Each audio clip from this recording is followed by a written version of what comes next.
Epping to move his motion. Mr Deputy Speaker, I move that this House, 1, supports the member for Cogra's call to support the China-Australia Free Trade Agreement and to allow New South Wales businesses to take advantage of the significant opportunities on offer. 2, notes the member's comments that now is not the time for Labor to walk away from our Asian future, it's time to embrace it. Calls on members of the opposition to join with their colleague and voice their support for the Free Trade Agreement in its current negotiated form.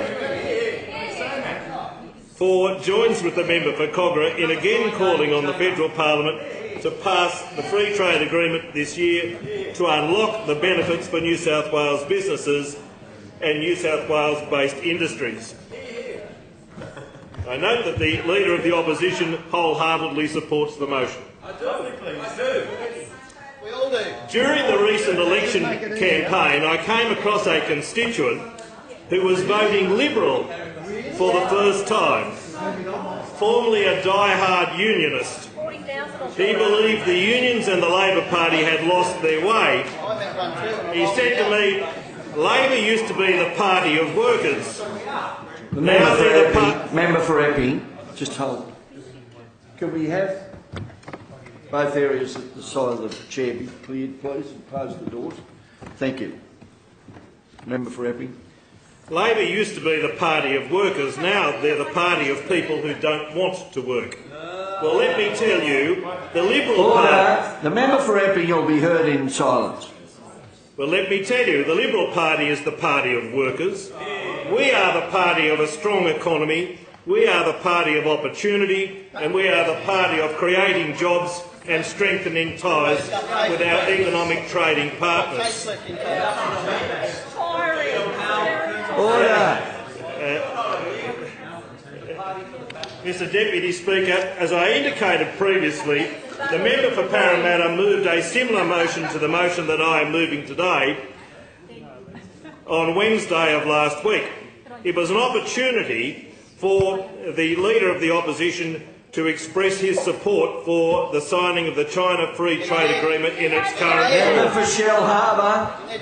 In fact, Member for Londonderry, you're already on 2 calls. In fact, he fluffed the opportunity.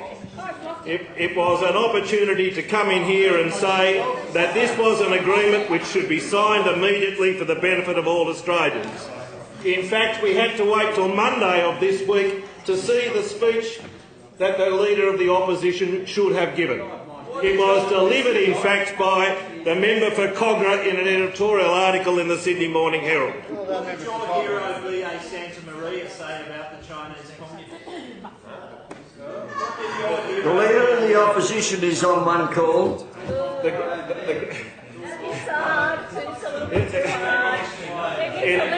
What he had to say was that in 1980 the Asian region contributed 20% of global GDP. Today that number is 40%, and by 2025 it is expected to rise to more than half of the global GDP. That's more than Europe and the US combined. Australian businesses need to be competing in this market if we are to have any chance of being more than just a farm or a quarry for Asia. It is as my hero B.A. Santa Maria would say, an opportunity to show character. And in fact, in his speech to this House, the Leader of the Opposition was wont to condemn the failure of previous governments to appropriately condemn the previous government or Conservative governments in respect of the xenophobic approaches of Pauline Hanson. I agree with him. We were too slow to act. But again, he had an opportunity of acting in a similar manner. This was his opportunity to come into this House and say, we don't want to accept donations from the ETU or the CFMEU while they continue to operate in the manner which they do. Please come here today and say we won't accept their donations. Then we will know that you have the character to say that we stand for the future of Australia. because the failure to say it means that you support the statements which they make. So here is your chance.